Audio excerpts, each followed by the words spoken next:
আসসালামু আলাইকুম। সংবাদে আপনাদের সবাইকে স্বাগতম জানাচ্ছি আমি নুসরাত। শুরুতেই সংবাদ শিরোনাম।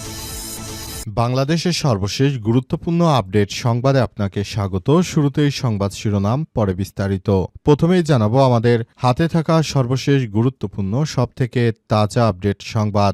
যোগসুর ১৪ কেন্দ্রের ফল প্রকাশ। ২৪৯ ভোটে এগিয়ে রয়েছে ছাত্রদল ও ছাত্র অধিকারের ভিপি প্রার্থী। জগন্নাথ বিশ্ববিদ্যালয় কেন্দ্রীয় শিক্ষার্থী সংসদ যোগসু নির্বাচনে ভোট গণনা অব্যাহত রয়েছে। সর্বশেষ পাওয়া তথ্য অনুযায়ী এ পর্যন্ত ৩৯টি কেন্দ্রের মধ্যে ১৪টি কেন্দ্রের ফলাফল আনুষ্ঠানিকভাবে ঘোষণা করেছে নির্বাচন কমিশন। প্রকাশিত ফলাফলের সমন্বিত হিসাবে সহসভাপতি বা ভিপি পদে ছাত্রদল ও ছাত্র অধিকার পরিষদ সমর্থিত প্রার্থী একেএম রাকিব এগিয়ে রয়েছেন। এরপর জানাবো রাজধানীতে ভাঙাড়ি ব্যবসায়ীকে কুপিয়ে হত্যা।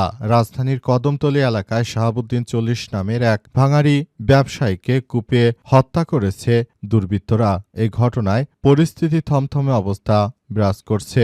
এদিকে জয় এবং পলকের বিরুদ্ধে অভিযোগ গঠনের শুনানি ১১ জানুয়ারি। পতিত প্রধানমন্ত্রী শেখ হাসিনা ছেলেও তার আইসিটি উপদেষ্টা সজীব ওয়াজেদ জয় এবং সাবেক তথ্য যোগাযোগ প্রযুক্তি প্রতিমন্ত্রী জুনায়েদ আহমেদ পলকের বিরুদ্ধে আনুষ্ঠানিকভাবে অভিযোগ গঠনের বিষয়ে শুনানির তারিখ পিছিয়ে ১১ জানুয়ারি দিন ধার্য করা হয়েছে। তাদের বিরুদ্ধে জুলাই বিপ্লবের সময় ইন্টারনেট বন্ধ করে গণহত্যার অপরাধের অভিযোগ আনা হয়েছে। তারা জুলাইয়ে ইন্টারনেট বন্ধ করে যেভাবে মানুষ হত্যা করেছিল, এজন্য তাদের বিরুদ্ধে এই ব্যবস্থা গ্রহণ করা হয়েছে।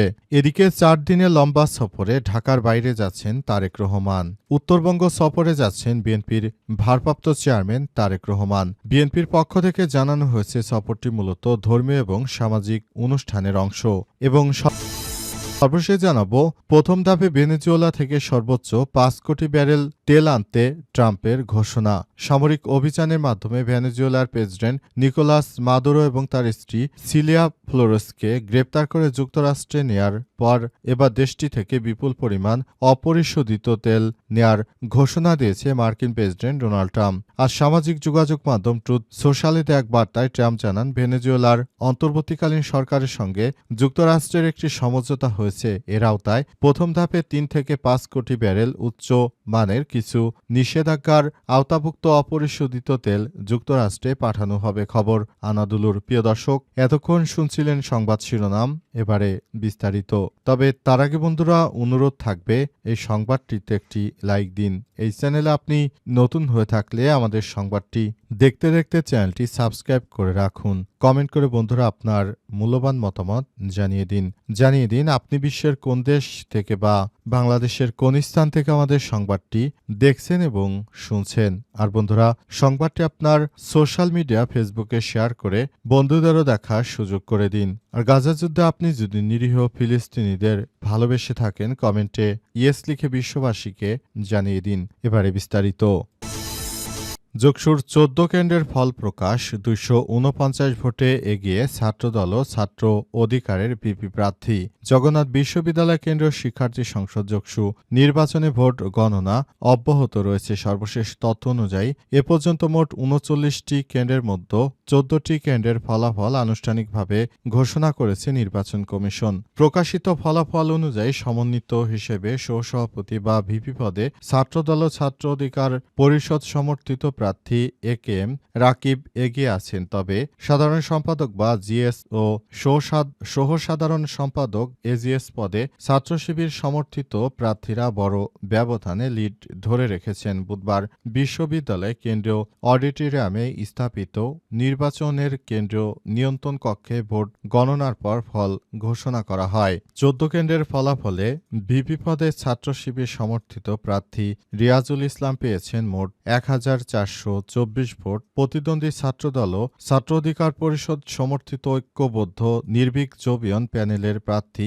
একেএম রাকিব পেয়েছেন ১৬৭৩ ভোট। এতে শিবির সমর্থিত প্রার্থী রিয়াজুলের চেয়ে ২৪৯ ভোটে এগিয়ে রয়েছে ছাত্রদল ও ছাত্র অধিকারের রাকিব। এই ঘটনার পর অনেকেই মনে করছে এই ভোট আসলে কারচুপি করা হয়েছে, কারণ বিশ্ববিদ্যালয়ের শিক্ষার্থীরা বিএনপিকে একরকম ত্যাগ করেছে, কিন্তু এখন যদি তারা জিতে যায় বা এসব বিষয়গুলো সামনে আসে তাহলে এখান থেকে স্পষ্ট হওয়া যাবে যে এখানে ভোট হয়তো কারচুপির কোনো ঘটনা ঘটে থাকতে পারে, কারণ বাংলাদেশের প্রায় প্রতিটি বিশ্ববিদ্যালয় ছাত্র শিবির ভূমিদশ জয় পেয়েছে। শুধুমাত্র জগন্নাথ বিশ্ববিদ্যালয়, এখানে যদি শিক্ষার্থীরা আসলে জিততে অর্থাৎ ছাত্র শিবির যদি জিততে না পারে, এখান থেকে অনেকের মধ্যেই সম্ভাবনা তৈরি হতে পারে যে এবারের এই নির্বাচনে ভোট কারচুপির ঘটনা হয়তো ঘটে থাকতে পারে। রাজধানীতে ভাঙাড়ি ব্যবসায়ীকে কুপিয়ে হত্যা। রাজধানীর কদমতলী এলাকায় শাহাবুদ্দিন ৪০ নামের এক ভাঙাড়ি ব্যবসায়ীকে কুপিয়ে হত্যা করেছে দুর্বৃত্তরা। আজ কদমতলীর কুদারবাজার এলাকায় আদর্শ সড়কে ঘটনা ঘটে। গুরুতর আহত অবস্থায় স্বজনরা তাকে ঢাকা মেডিকেল কলেজ হাসপাতালে নিয়ে গেলে রাত 11:30টার দিকে কর্তব্যরত চিকিৎসক তাকে মৃত ঘোষণা করে। হাসপাতালে নিহত শাহাবুদ্দিনের বড় ভাই মহিউদ্দিন জানিয়েছেন, তার ভাই কদমতলী জুরাইন এলাকায় বসবাস করত এবং ভাঙাড়ির ব্যবসা করত। রাতে জানতে পারি কদমতলী কুদর বাজার এলাকায় দুর্বৃত্তরা চাপাতি দিয়ে কুপিয়ে তার ভাই শাহাবুদ্দিনকে গুরুতর আহত করেছে। সেখানে গিয়ে তাকে রক্তাক্ত অবস্থায় পাই। দ্রুত ঢামেকে জরুরি বিভাগে নেওয়া হলে চিকিৎসক পরীক্ষা নিরীক্ষা শেষে মৃত ঘোষণা করেন। তিনি আরও জানান, কারা বা কি কারণে তার ভাইকে কুপিয়েছে সে বিষয়ে এখনো কিছু জানতে পারেনি। ঘটনাস্থলে গেলে বিস্তারিত জানা যাবে বলে আশা করছেন তিনি। ঢাকা মেডিকেল কলেজ হাসপাতালের পুলিশ ক্যাম্পের ইনচার্জ পরিদর্শক মোহাম্মদ ফারুক মৃত্যুর বিষয়টি নিশ্চিত করে জানান, নিহতের শরীরের বিভিন্ন স্থানে ধারালো অস্ত্রের আঘাতের চিহ্ন রয়েছে। মরদেহ ময়নাতদন্তের জন্য হাসপাতালের মর্গে রাখা হয়েছে। বিষয়টি তদন্তের জন্য কদমতলী থানা পুলিশকে জানানো হয়েছে এবং বর্তমানে সেখানে পরিস্থিতি থমথমে অবস্থা বিরাজ করছে।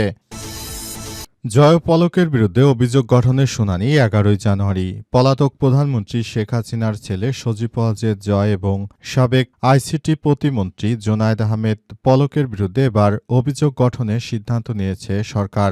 এই অভিযোগ গঠনের শুনানির বিষয়ে আগামী 11 জানুয়ারি এ বিষয়ে চূড়ান্ত সিদ্ধান্ত জানানোর কথা জানিয়েছে আন্তর্জাতিক অপরাধ ট্রাইব্যুনাল। আজ আন্তর্জাতিক অপরাধ ট্রাইব্যুনালের পক্ষ থেকে বিষয়টি নিশ্চিত করা হয়েছে। এবার পলক ও জয়ের বিরুদ্ধে তারা যে ধরনের দুর্নীতি করেছে, যেভাবে ইন্টারনেট বন্ধ রেখে সেদিন মানুষ হত্যা করার জন্য শেখ হাসিনাকে উৎসাহিত করেছিল, এর জন্য কোনোভাবেই এর দায় এড়াতে পারে না শেখ হাসিনার ছেলে এবং জুনায়েদ আহমেদ পলক। তাই তাদের বিরুদ্ধে সর্বোচ্চ ব্যবস্থা গ্রহণ করা হচ্ছে। আজ আন্তর্জাতিক অপরাধ ট্রাইব্যুনালের চিফ প্রসিকিউটর মোহাম্মদ তাজুল ইসলাম বিষয়টি নিশ্চিত করেছেন। তিনি জানান, এই ধরনের অপরাধ সংগঠিত করেছে এই সজীব ওয়াজেদ জয় এবং সাবেক আইসিটি প্রতিমন্ত্রী জোনায়েদ আহমেদ পলক। তারা দুইজন ইন্টারনেট বন্ধ করে তারপর দেশে গণহত্যা চালিয়েছিল। এজন্য এদের অপরাধ কোনোভাবেই গরু দণ্ড হিসেবে না দেখে লঘুভাবে না দেখে বরঞ্চ তাদের জন্য তাদেরকে ব্যাপক শাস্তির আওতায় নিয়ে আসা হচ্ছে। হয়তো পলকের ফাঁসি রায় হতে পারে, এমনটাই জানা গেছে আজকের প্রতিবেদন থেকে। 4 দিনের লম্বা সফরে ঢাকার বাইরে যাচ্ছেন তারেক রহমান। উত্তরবঙ্গে সফরে যাচ্ছেন বিএনপির ভারপ্রাপ্ত চেয়ারম্যান তারেক রহমান। বিএনপির পক্ষ থেকে জানানো হয়েছে সফরটি মূলত ধর্মীয় সামাজিক অনুষ্ঠানের অংশ হিসেবে তারা দেখছেন। বলা হয়েছে, এবার জাতীয় সংসদ নির্বাচনের আগে তারেক রহমান দীর্ঘদিন ধরে বিদেশে ছিলেন। এখন দেশে ফেরার পর তিনি সর্বপ্রথম উত্তরবঙ্গে যাচ্ছেন। সেখানে গিয়ে বিভিন্ন বিষয়াদি সম্পর্কে খোঁজখবর নেবেন। তবে তারেক রহমানের নিরাপত্তা আরও 3 জন কর্মকর্তা বাড়ানো হয়েছে।